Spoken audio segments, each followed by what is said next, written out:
আমি ইউটিউবে নতুন আর এমন করে ভিডিও পোস্ট করাও আমার কাছে নতুন, তাই ভিডিওটিতে যা ভুল ত্রুটি হবে তার জন্য আগে থেকেই ক্ষমা চেয়ে নিচ্ছি। তো রান্নাটার প্রথমেই আমরা একটা পেস্ট বানিয়ে নেব। তাতে গোটা গরম মশলা, গোটা জিরে, গোটা ধনে, কয়টা কাজু বাদাম, কাঁচা লঙ্কা, শুকনো লঙ্কা আর তেজপাতা দিয়ে একটা পেস্ট বানিয়ে নেব। অপর দিকে একটা পাত্রে মাংসগুলোকে নুন আর সয়া সস দিয়ে ম্যারিনেট করে রাখবো। তারপর কড়াইতে খানিকটা সর্ষের তেল দিয়ে তাতে আলুগুলো ভেজে তুলে রাখবো।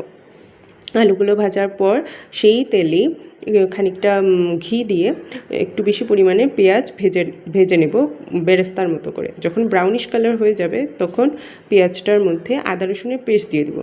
তারপর অন্যদিকে গুলিয়ে রাখা হলুদের গুঁড়ো, লাল লঙ্কার গুঁড়ো আর কাশ্মীরি লঙ্কার গুঁড়োর একটা মিশ্রণ বানিয়ে রেখেছিলাম, সেটা দিয়ে দেবো। তারপর বানিয়ে রাখা মিক্সচার যেটা প্রথমে বানিয়েছিলাম সেই মিক্সচারটা দিয়ে দেবো পেস্ট।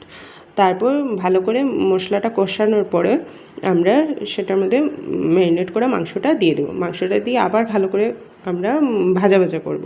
যত আপনারা মাংসটাকে ভাজবেন তত বেশি টেস্টি হবে। তারপর ভেজে রাখা আলুও তার মধ্যে দিয়ে দেবো। আবার মাংসটাকে ভালো করে কষাতে থাকবো।